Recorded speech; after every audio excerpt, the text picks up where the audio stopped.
What is up guys, Karma Medic here, and I am done exams. I'm done with second year of King's College London Medicine.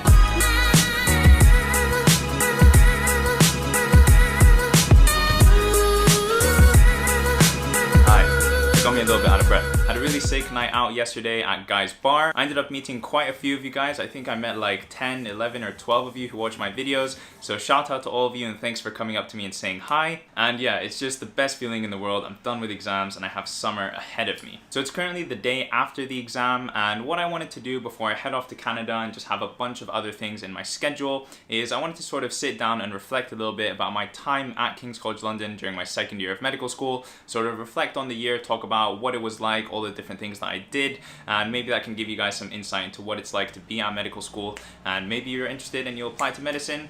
If you want to, check out my videos, UCAT, etc, etc. So second year at King's College London is when you have the transition from lecture-based learning to clinical learning. So you're in hospital placement and at the GP talking to real actual patients. And of course, that's something that we didn't do in first year. First year was very lecture heavy. It was very theory focused. And now we were actually going to go out there and talk to patients and stuff like that. Now, although I knew I was going to be speaking to patients a lot throughout this year, at the very beginning, I was so nervous. And the reason for that is because you kind of just get thrown into the hospital and people expect you to show up and do things and know things, and it's kind of scary when you're doing it for the first time. On top of that, you're going to be speaking to real humans and you can't just sort of slip up and say something really stupid and then be like, oh sorry, I take it back. You know, this isn't like a written exam or a mistake on a multiple choice test. You know, once you've said the words, they're out there and there's a real human sitting in front of you. So a lot of this year was trying to figure out sort of how to talk to patients and maintain that good level of interpersonality and social skill,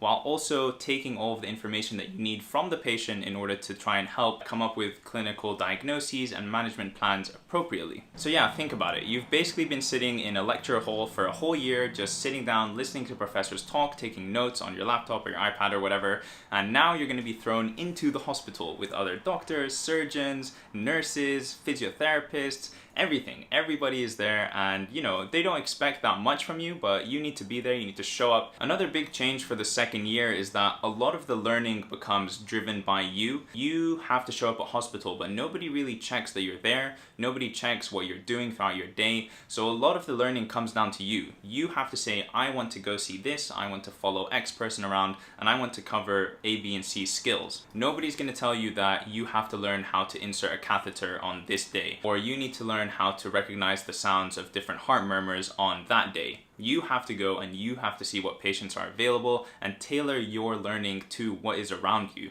And that is kind of a difficult skill to get used to. You know, it takes a lot of internal motivation, a lot of self-drive to say, I'm gonna wake up at 6 a.m, I'm gonna make a 1.5 hour trek to the hospital, and then once I'm there, I'm gonna make sure I take every single opportunity I can to learn. So hospital placement and GP has been absolutely some of the best times I've ever had at university. In the hospital, I think now I've been to something like 4, 8, 12, 16 different wards. So I've seen a whole range of different specialties of medicine.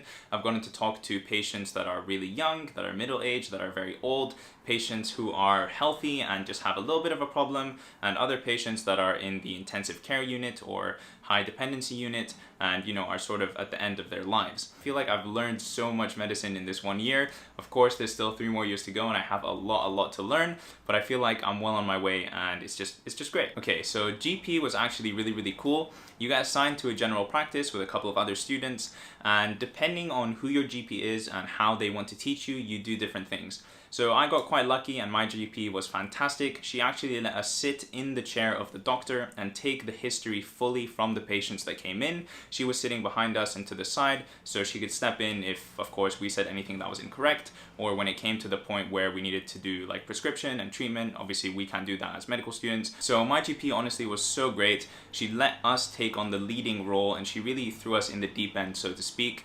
We really were forced to just sort of take the history, extract as much information as we could, and try and come up with a clinical diagnosis and maybe a management plan as well. So the GP was definitely some of my best experience. You know, I would sit in the doctor's chair, I would call in a patient that I knew pretty much nothing about, except for having a small read through their notes before they came in, and then, you know, they would sit there, tell me their problem, and that would be it. You'd have to start from there, ask so many different questions to try and piece together the story, to try and understand what's going on. So that's honestly the biggest thing that I learned this year, is how to take a history from a patient, how to ask them questions in an open-ended manner that allow them to open up to you and tell you things in their own words so that you're not leading them down a closed path. You know what? Let me take you guys to the couch.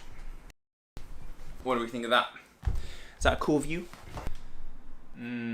What was I talking about? We've already gotten our placements for next year for our student selected component. So you know how this year I was doing a project on HIV vaccine development, and we basically had to do like a bunch of lectures on that and then write an essay and make a presentation. I actually have this included in one of my vlogs. I'll leave a link to it in the description down below. Next year, I now know that I'm going to be doing a project on nasogastric tubes in children. Oh my god, how could I forget?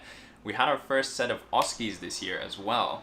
OSCEs are objective structured clinical exams. They are basically clinical scenarios or clinical skills that you have to do to prove that you have certain competencies as a student doctor. But what this will involve is like a respiratory exam or an abdominal exam, a cardiac exam, you know, where you have to observe a patient, you have to feel them in their peripheries, you have to take your stethoscope, listen to their chest or their abdomen, percuss. Let's see if I can get a good one for you guys.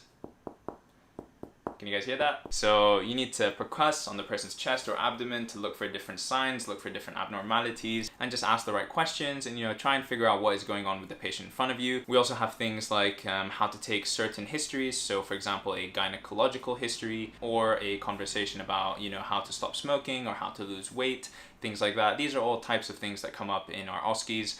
And I'm about to plug another video, guys. If you guys want to learn a little bit more about the OSCEs, I talk about it in one of my vlogs.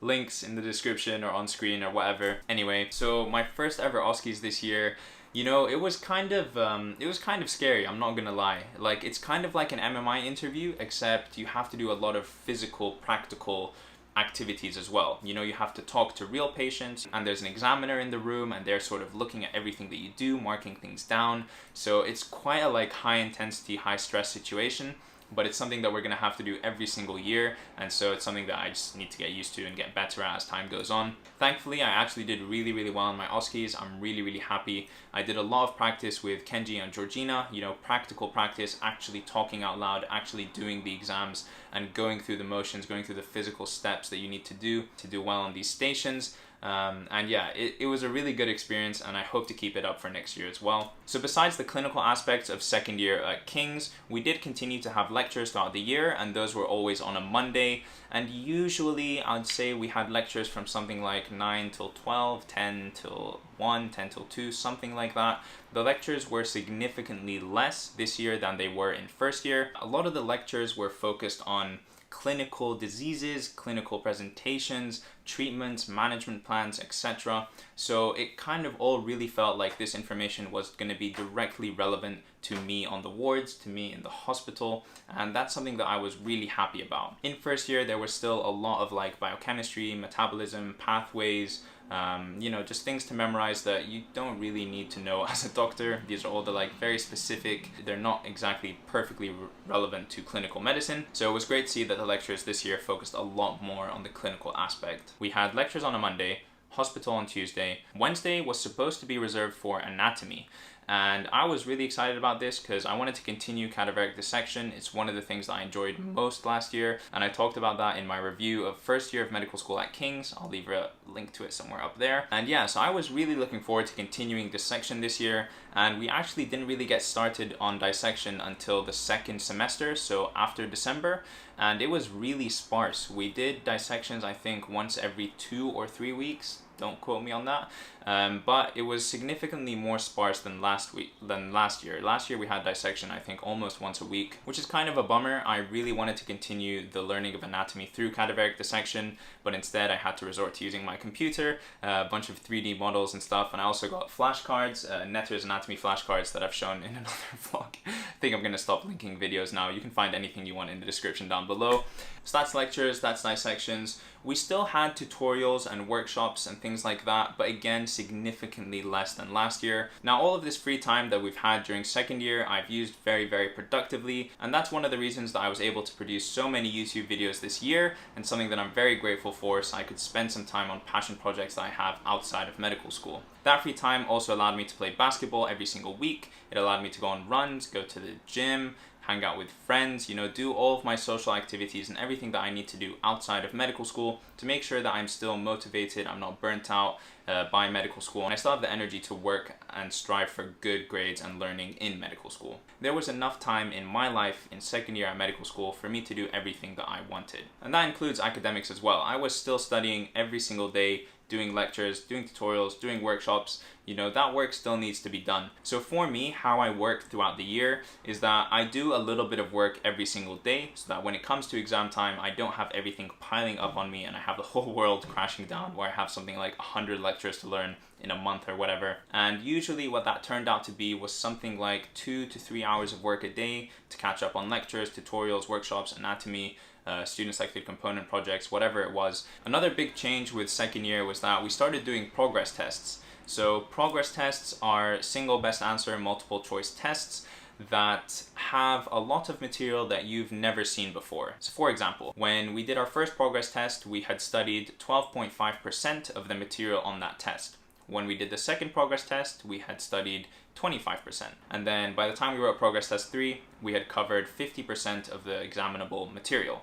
So next year, when we learn the next 12.5, the next 12.5, the next 12.5, we're going to eventually know more and more knowledge to be able to answer questions on these tests. And this is supposed to be a good method of learning to sort of get students to think outside the box, think ahead, do a little bit of future studying, looking ahead into some topics that you're going to learn next year. So the progress tests in themselves were quite an interesting experience. It's really weird when you write a test and you've only studied 10 or 12.5% of the material that's on it. There's so much guessing, so much trying to figure out what's going on even though you don't know. And some of the questions, they just have a bunch of words that I've never heard before, I've never seen before, and so I just have to guess those entirely. And then there's other questions where you kind of know some of the things, you don't know other things, and you can try and figure out and reason your way into coming to a good answer. So I guess that's all part of the learning process.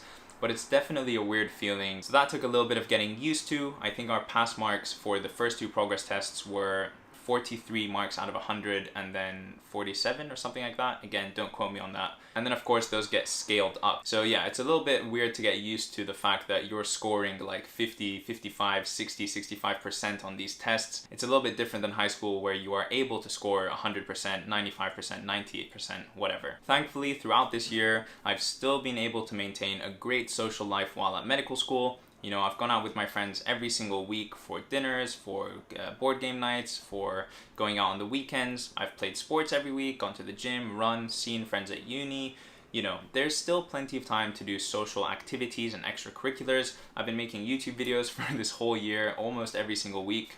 I think every single week actually. I might have missed 1 week, maybe 2 throughout the year for exams and stuff. Alright, so I think I've been rambling on for a really, really long time now. So in conclusion, the biggest things that I learned during my second year of medical school at King's College London. So first and foremost, I think I've learned how to take a good history. The second big thing that I think I learned to do is just how to deal through or be exposed to really difficult conversations and difficult situations with patients.